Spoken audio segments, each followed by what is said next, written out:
Let's talk about Ronaldinho, but what he bring on the pitch. Thank you. Yeah.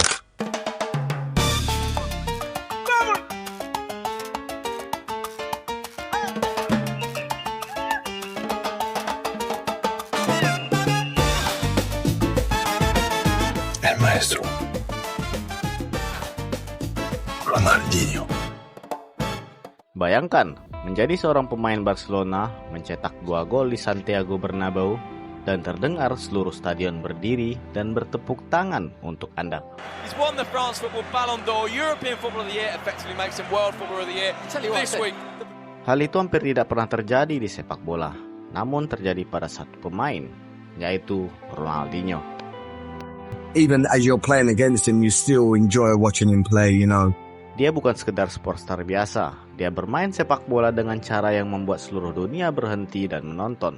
Dengan senyuman di wajahnya, trik-trik yang tak dapat seorang pun menduganya, dan style yang lebih mirip tarian daripada sepak bola. When I was young, he made me dream. Bagi jutaan anak seluruh dunia, menonton Ronaldinho bukan hanya hiburan, tetapi juga momen ketika mereka jatuh cinta pada permainan sepak bola. If you take my generation, we all gonna say Ronaldinho was favorite. Banyak pemain yang tumbuh besar untuk menyaksikan dia bermain mengatakan hal yang sama. I try to recreate him on the streets as well because I played a lot on the streets back in the days as well. So nowadays you don't see a lot of players play with a smile. No, serious, I have to win. Yeah, it's He was I'm just here to enjoy him, make you enjoy him. When I was young, he made me dream. So I was one day I want to become, And Ronaldinho was something different for me, something special, magic, with a smile on the face. Dan terkadang ada malam-malam ketika Ronaldinho tidak hanya menghibur penonton dengan musiknya, tetapi ia benar-benar menguasai jalannya pertandingan.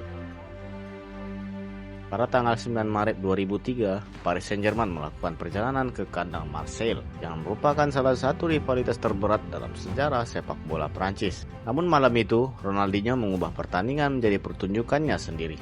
PSG pun membuka skor ketika Jérôme Leroy menyelesaikan sebuah serangan yang mengubah papan skor menjadi 1-0. Namun setelah gol itu, pertandingan sepenuhnya menjadi milik Ronaldinho.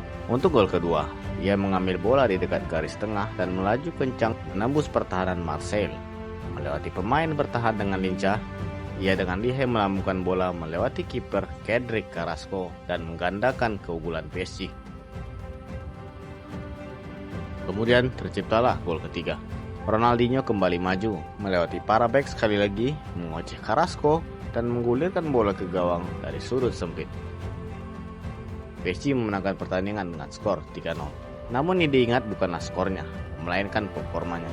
Stade Velodrome adalah salah satu stadion yang paling menakutkan dan penuh tekanan bagi para pemain PSG.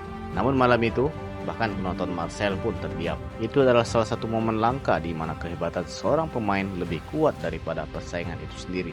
Malam-malam seperti itu bukanlah hal yang aneh bagi Ronaldinho. Para pemain yang pernah bermain satu lapangan dengannya atau bahkan berlatih bersamanya sering kesulitan menjelaskan apa yang mereka lihat. Look, he was very relaxed as a player, as a person, and a magician really on the field. Yeah, he would do things with the ball that I'd never seen tricks like this. And then I'm talking about in training, but in the games it was the same. The stuff that he does with ease while he's laughing or just joking around, it would take the average player probably 2 months every day to practice it. Happy guy.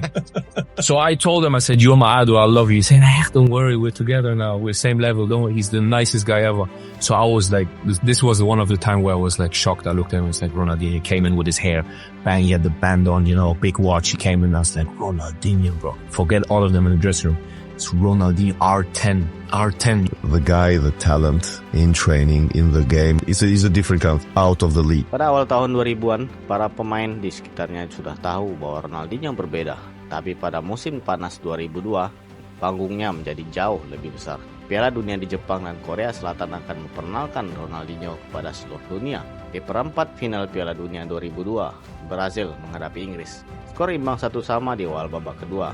Ketika Brazil mendapatkan tendangan bebas hampir 40 meter dari gawang di dekat garis pinggir lapangan. Semua orang mengira umpan silang ke dalam kotak penalti. Bahkan kiper Inggris David Seaman maju bersiap untuk menerima umpan tersebut. Namun Ronaldinho melihat sesuatu yang berbeda. Alih-alih mengumpan silang, dia menendang bola ke arah gawang. Tendangan itu melambung tinggi di udara dan langsung masuk ke sudut atas gawang. When the ball was coming over, I was thinking to myself, hit the bar, hit the bar. I just wanted to hear the sound of it, hit the bar, and I heard it hit the net. Bahkan sampai hari ini orang-orang masih mempertanyakan tendangan bebas itu. Apakah itu umpan silang yang salah sasaran atau Ronaldinho yang sengaja?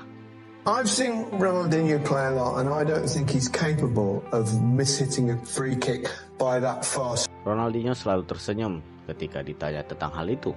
Dia hanya mengatakan dia melihat Seaman keluar dari garis gawangnya. Setelah Piala Dunia, bukan lagi sekedar talenta muda Brazil. Dia sekarang adalah juara dunia dan salah satu pemain paling berbahaya di sepak bola. Dan bagi para bek yang menghadapinya, menggantikan Ronaldinho adalah sesuatu yang berbeda.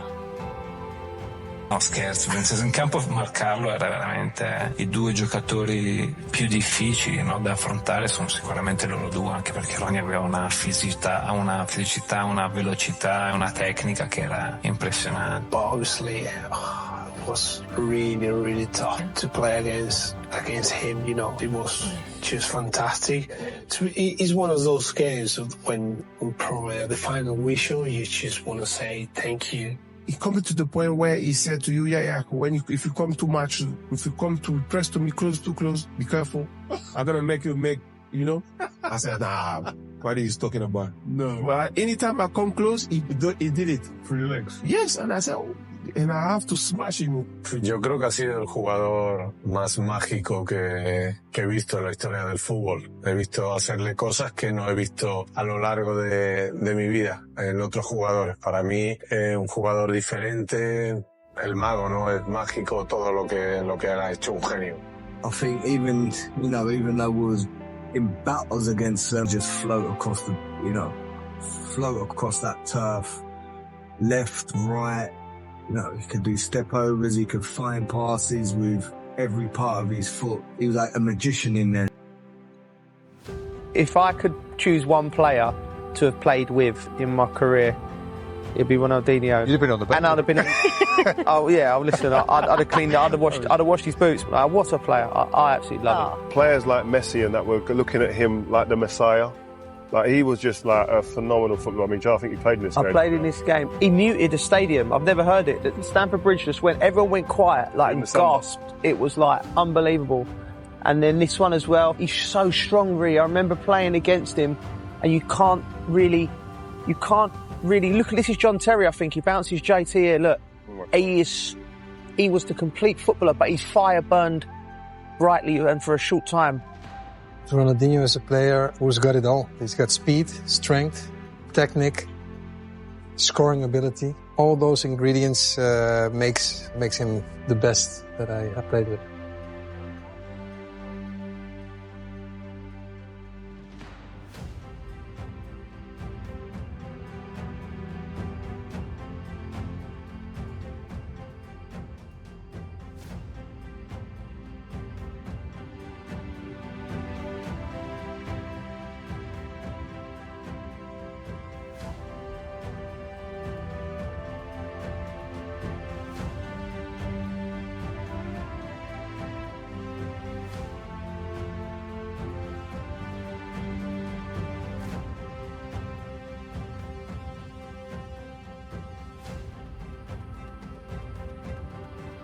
Ronaldinho makes you scream. Yeah, he makes you scream. He makes you the Rio. Oh! Oh my God. The Rio. See you later. The Rio. See you later.